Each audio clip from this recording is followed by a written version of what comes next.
محترم بھائیوں، اللہ کے نبی صلی اللہ علیہ وسلم ساری انسانیت کے لیے رہبر بن کر آئے تھے، اور آپ نے انسانوں کو ہر طرح سے سمجھایا۔ سمجھانے کے لیے مختلف طرح کے اسلوب اختیار کیے۔ ان میں سے ایک اسلوب تھا قصے اور کہانیوں کے ذریعہ لوگوں کی تربیت کرنا، لوگوں کو پیغام دینا۔ آج ہم اللہ کے نبی صلی اللہ علیہ وسلم کے بیان کیے ہوئے قصوں میں سے دو قصہ آپ کے سامنے میں رکھیں گے، اور پھر ان دو قصوں میں ہمارے لیے کیا پیغام ہے، ہمارے لیے کیا میسج ہے، اس پہ غور کریں گے۔ اللہ کے نبی صلی اللہ علیہ وسلم کے بتائے ہوئے قصوں میں سے ایک قصہ ہے، مسند احمد کی یہ روایت ہے۔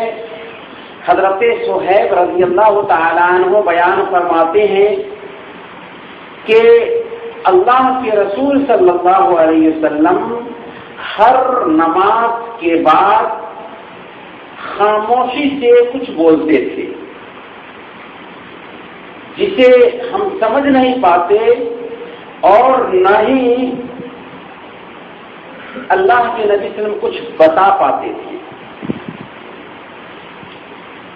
ایک دن اللہ کے نبی صلی اللہ علیہ وسلم نے ہم سب سے خود فرمایا، اَفَطَنْتُمْ، کیا تم نے اسے سمجھ لیا کہ میں نماز کے بعد کچھ آہستہ سے بولتا ہوں جس کو تم سن نہیں پاتے اور نہ ہی تم اس کے معنی کو سمجھ پاتے ہو؟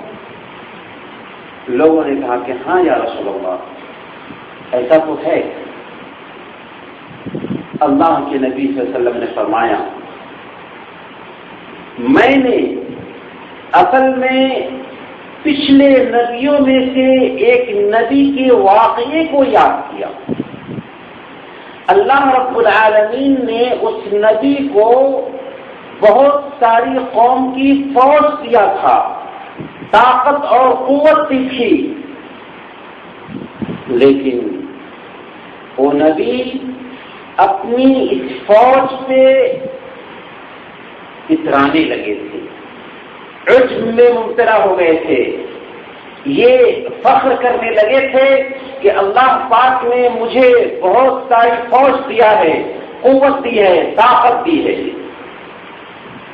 چنانچہ اللہ رب العالمین نے سزا کے طور پر اس نبی کو یہ وحی بھیجی کہ یا تو آپ کی قوم کو، آپ کی فوج کو پورے طور پر دشمن آپ کے اوپر قبضہ کر لے اور آپ کو ختم کر دے، یا آپ کے اوپر موت طاری کر دی جائے، یا آپ کو بھوک مری کا شکار بنا دیا جائے۔ تین سزائیں ہیں، ان تین سزاؤں میں سے اپنی قوم کے لیے، اپنی فوج کے لیے کوئی ایک سزا اختیار کیجیے۔ یا تو ہم دوسری قوم کو آپ کے اوپر مسلط کر دیتے ہیں اور آپ کی ساری قوم کو تباہ کر دے گی، یا تو بھوک مری کا عذاب بھیجتے ہیں اور اس کی وجہ سے قوم تباہ ہو جائے گی، یا موت طاری کر دیں گے۔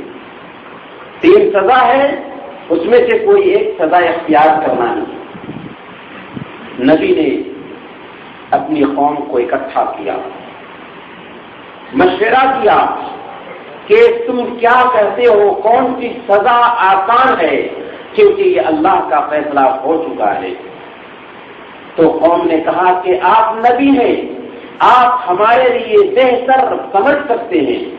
چنانچہ نبی نماز کے لیے جاتے ہیں، نماز ادا کی اور اس کے بعد اللہ رب العالمین سے دعا کی۔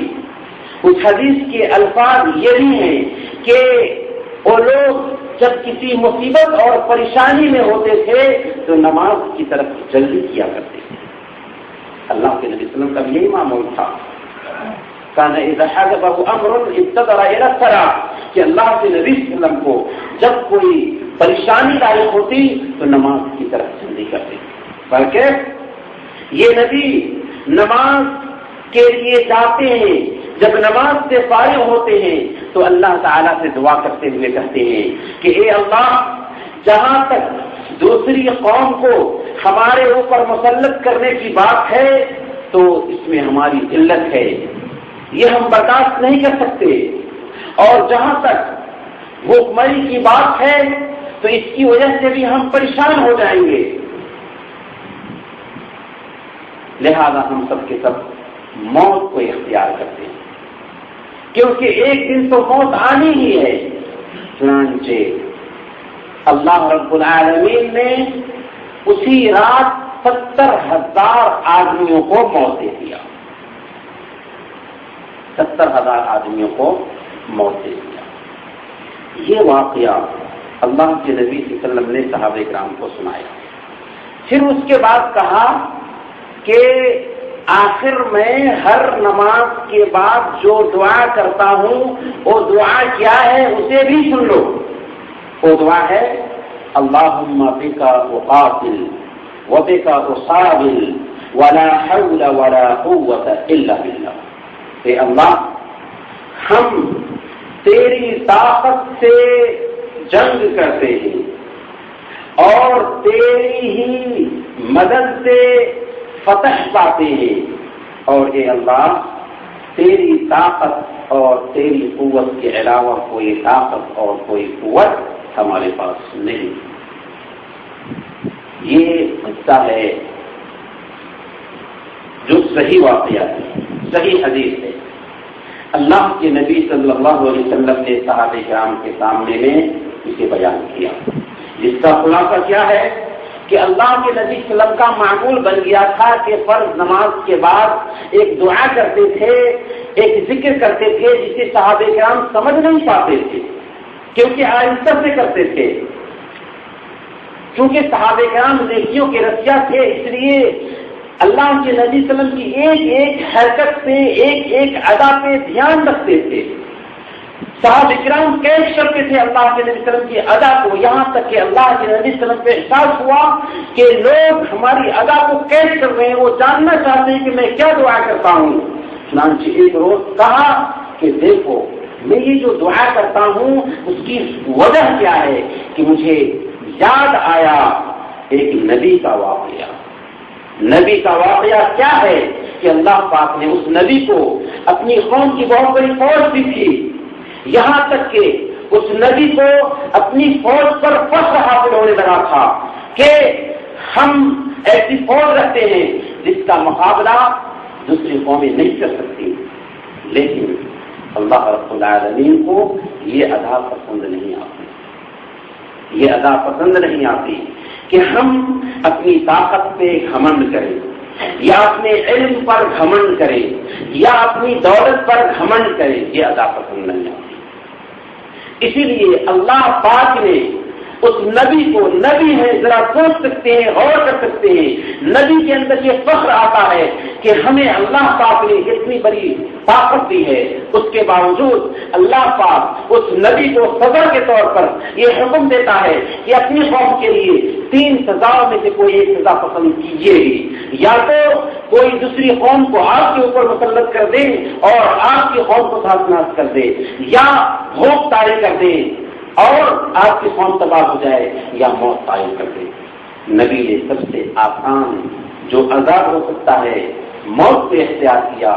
چنانچہ اللہ پاک نے اسی رات میں 70,000 فوج کو، 70,000 قوم کے لوگوں کو تباہ کیا. اس قصے سے ہمارے لیے یہ سبق ملتا ہے کہ ہمیں چاہیے کہ اللہ رب العالمین نے اگر طاقت دی ہے تو طاقت پر گھمنڈ نہ کرے. تبھی تو اللہ کے نبی صلی اللہ علیہ وسلم اس قصے کو بیان کرنے کے بعد دعا کرتے ہیں. دعا کیا ہے؟ اللہم بک اقاتل وبک اصابر ولا حول ولا قوت الا باللہ، اے اللہ میں تیری ہی طاقت سے قتال کرتا ہوں، تیری ہی طاقت سے، تیری ہی مدد سے فتح پاتا ہوں، اور تیرے علاوہ کوئی طاقت اور قوت نہیں۔ جی ہاں، ایک بندے کو چاہیے کہ ہمیشہ اگر اللہ نے اس کو مان دیا ہے تو اسے اللہ کی طرف نسبت کرے، مال پہ گھمنڈ نہ کرے۔ اگر اللہ نے علم دیا ہے تو علم پہ گھمنڈ نہ کرے، اگر اللہ نے طاقت دی ہے تو طاقت پہ گھمنڈ نہ کرے، بلکہ ان ساری نعمتوں کو اللہ کے حوالے کرے کہ اللہ کی چاہت ہوئی تو اس نے ہمیں یہ چیزیں دی ہیں۔ آپ غور کیجیے، مال پہ جب گھمنڈ آتا ہے تو اللہ پاک ایسی قوم کی مثال بیان کرتا ہے۔ سورہ کہف میں آپ پڑھیں تو آپ پائیں گے کہ بادشاہ وعدے کا قصہ کہ کیسے اپنے بھائی پر، اپنے ہی ساتھی پر مال کی بنیاد پر گھمنڈ کر رہا تھا تو اللہ پاک نے رات ہی میں آفت بھیج دی اور سارا مال اس کا تباہ ہو گیا۔ آپ پڑھ سکتے ہیں سورہ کہف میں یہ واقعہ۔ جب علم پہ ایک انسان گھمنڈ کرتا ہے تو اس کا واقعہ بھی اللہ پاک نے قرآن کریم میں بیان کر دیا کہ موسیٰ علیہ السلام ایک دن اپنی قوم کے بیچ میں خطاب کرتے ہوئے جب ان سے پوچھا گیا کہ اس سرزمین پر سب سے زیادہ عالم کون ہے تو موسیٰ علیہ السلام نے کہا کہ میں۔ یہ ادا اللہ کو پسند نہیں آئی اور اللہ پاک نے حضرت خضر علیہ السلام کے پاس میں بھیجا کہ اے موسیٰ جائیں اور خضر سے علم حاصل کریں، کیونکہ یہ ادا اچھی نہیں ہوتی۔ اسی طرح سے طاقت پر، جسمانی قوت پر بھی فخر نہیں ہونا چاہیے۔ اس کو بھی اللہ کے نبی صلی اللہ علیہ وسلم نے سلیمان علیہ السلام کے قصے میں بیان فرمایا کہ ایک رات سلیمان علیہ السلام نے یہ اللہ سے وعدہ کیا کہ میں اپنی 100 بیویوں کے پاس میں جاؤں گا اور ان سے ہم بستری کروں گا، ان سے جو بچے ہوں گے ان سب کو میں مجاہد بناؤں گا، لیکن انشاءاللہ نہیں کہا، انشاءاللہ نہیں کہا، جس کی وجہ سے کسی بھی بیوی سے بچہ پیدا نہ ہو سکا سوائے ایک بیوی کے، اور اس سے بھی جو بچہ پیدا ہوا وہ نصف حصہ تھا۔ اس سے پتہ یہ چلتا ہے کہ انسان کو چاہیے کہ نہ تو اپنے علم پر گھمنڈ کرے، نہ تو اپنی دولت پر گھمنڈ کرے، نہ تو اپنی عزت پر گھمنڈ کرے، اور نہ ہی اپنی طاقت پر گھمنڈ کرے، کیونکہ ہم نے واقعہ سنا کہ اللہ پاک نے اپنے نبیوں میں سے ایک نبی کو جن کی تعداد 70,000 کے قریب تھی، صرف اس بنیاد پر تباہ کیا تھا، برباد کیا تھا کہ ان کی قوم کے اندر یہ فخر آ گیا تھا کہ ہمارے پاس میں طاقت ہے، ہمارے پاس میں قوت ہے۔ حالانکہ ان کو چاہیے یہ تھا کہ یہ کہیں کہ اللہ کی مدد سے ہمیں طاقت ملی ہے، اللہ رب العالمین کی طرف اس طاقت اور قوت کو منسوب کرنا چاہیے تھا۔ تو یہ واقعہ ہے، اس سے ہمیں یہ سمجھ میں آیا کہ ہمیں چاہیے کہ اللہ نے اگر ہمیں دولت دی ہے، اگر ہمیں علم دیا ہے، اگر ہمیں طاقت دی ہے، کوئی بھی نعمت دی ہے تو اس نعمت کو اپنی طرف منسوب نہ کریں۔ آپ نے دیکھا قارون کے اس واقعے میں کہ کیسے اس نے کہا تھا کہ اللہ نے مجھے میری صلاحیت کی بدولت یہ دولت دی ہے، تو کیا انجام ہوا قارون کا؟ اللہ نے زمین کو حکم دیا اور اس کے خزانے سمیت زمین نے اسے نکل دیا۔ دوسرا واقعہ مختلف طریقے سے میں آپ کو سنانا چاہوں گا۔ اللہ کے نبی صلی اللہ علیہ وسلم نے یہ واقعہ سنایا ہے۔ امام احمد نے کتاب الزہد میں اور امام طحاوی نے مشکل آثار میں یہ واقعہ بیان کیا ہے، یہ واقعہ بھی صحیح ہے۔ حضرت جابر بن عبداللہ رضی اللہ تعالیٰ عنہ بیان فرماتے ہیں کہ اللہ کے نبی صلی اللہ علیہ وسلم نے فرمایا حدثوا عن بنی اسرائیل ولا حرج فإن فيهم الأعاجيب، بنو اسرائیل کے قصے بیان کیا کرو، اس میں کوئی حرج کی بات نہیں ہے، کیونکہ ان کے اندر عجیب عجیب باتیں تھیں، سبق آموز باتیں تھیں۔ پھر آپ نے فرمایا کہ ایک دن کی بات ہے، بنو اسرائیل میں سے کچھ لوگ گھر سے نکلے اور قبرستانوں میں سے ایک قبرستان میں آئے. پھر انہوں نے آپس میں گفتگو کرتے ہوئے کہا کہ کیا ہی اچھا ہوتا کہ ہم لوگ یہاں پر 2 رکعت نماز ادا کرتے اور پھر اللہ سے گزارش کرتے کہ اے اللہ تو ان مردوں میں سے کسی ایک مردے کو نکال دے تاکہ اس سے ہم موت کے بارے میں پوچھ سکیں. چنانچہ انہوں نے ایسا ہی کیا. ابھی اسی کیفیت میں تھے، نماز ادا کرنے کے بعد اللہ سے دعائیں کر رہے تھے کہ قبروں میں سے ایک قبر پھٹی. یہ الفاظ اللہ کے نبی صلی اللہ علیہ وسلم کے ہیں. قبروں میں سے ایک قبر پھٹی اور اس میں سے ایک انسان نے اپنا سر نکالا. اس کا رنگ گندمی تھا اور اس کی پیشانی پہ سجدے کے نشانات تھے. اس نے کہا کہ اے لوگوں تم مجھ سے کیا چاہتے ہو؟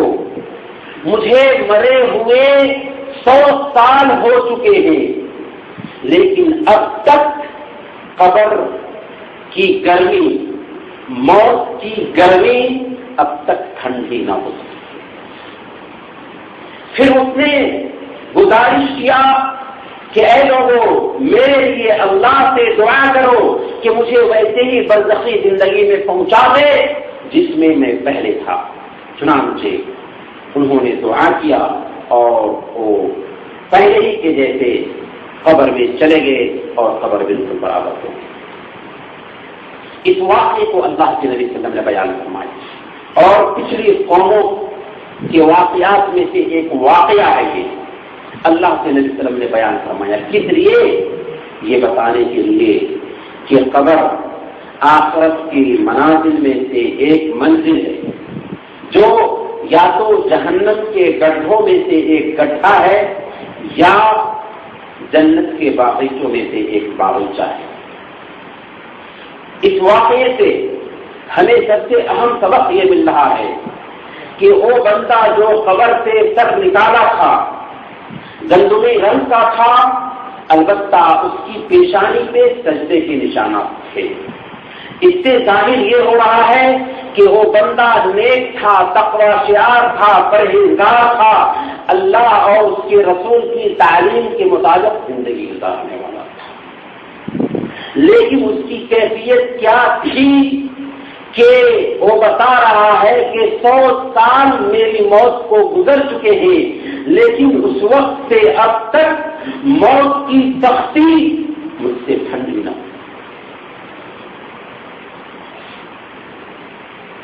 یہاں پر ہمیں یہ سبق ملتا ہے کہ ہمیں چاہیے کہ ہم اپنی موت کو یاد کریں، اس کی سختی کو یاد کریں، قبر کی تاریخی کو یاد کریں اور قبر کے ریچھنے کو یاد کریں، منکر نکیر کے سوال کو اور اس کی سختی کو یاد کریں. یہ ہر انسان کی زندگی میں ایسا پیش آنے والا ہے. اور قبر ہر انسان کو جب ایک انسان قبر میں جاتا ہے تو اسے کھینچتی ہے، اسے دباتی ہے. اللہ کے نبی صلی اللہ علیہ وسلم نے بیان فرمایا کہ اگر کوئی قبر کے عذاب سے، قبر کے نیچنے سے بچ سکتا تھا تو سعد بن معاذ بچ سکتے تھے. حالانکہ سعد بن معاذ صحابی رسول ہیں جن کی موت پر عرش الہی ہلنے لگا، اس کے باوجود جب ان کو قبر میں ڈالا جاتا ہے تو قبر نے ان کو دبایا تھا.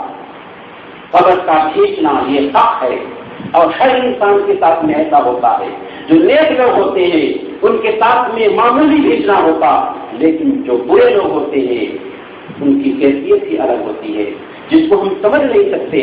اللہ کے نبی صلی اللہ علیہ وسلم نے یہ واقعہ سنایا، بتایا، سمجھایا اس لیے تاکہ ہم اپنی آنے والی زندگی کے بارے میں تیاری کر سکیں، قبر کے مراحل کے بارے میں تیاری کر سکیں. رمضان کا یہ موقع ہے، غنیمت ہے، اسی قبر کی زندگی کے لیے تیاری کرنے کے لیے نماز کا اہتمام کر کے، قرآن کریم کی تلاوت کر کے، تراویح کا اہتمام کر کے، اللہ رب العالمین سے لو لگا کر کے، کیونکہ ہمیں کہ ہر انسان کو اللہ کے پاس میں پہنچنا ہے، اس کے پاس میں حساب و کتاب چکانا ہے، اور ایک ایک عمل کے بارے میں وہاں پر پوچھا جانے والا ہے۔ وہاں پر ہمارے بچے جن کے لیے ہم نے محنت کی تھی، ہماری بیویاں جن کی خاطر ہم تھکے تھے، وہ ہمارے کام نہیں آ سکتے۔ وہ اتنا کر سکتے ہیں کہ موت ہونے کے بعد ہمیں غسل دے، کفن پہنائے، کندھے پہ لا دے اور لے جا کر کے تنگ و تاریخ کوٹھی میں سلا کر کے آ جائیں۔ پھر وہ بھول جائیں گے کہ کون تھا جس کے ساتھ میں ہمارا معاملہ ہوا کرتا تھا۔ چند دن یاد رکھیں گے، پھر بھول جائیں گے۔ اگر صبر کی زندگی میں ہمارے کام آنے والی چیز ہے تو وہ ہمارے عمل۔ اس لیے ہمیں چاہیے کہ اللہ کی خاطر ہم اس زندگی کی خاطر تیاری کریں جس زندگی سے کسی کا انکار نہیں۔ اللہ تعالیٰ ہم سب کو اسی توفیق عطا فرمائیں۔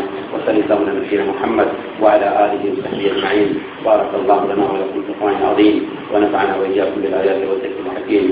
إنه تعالى جواد كريم ملك بر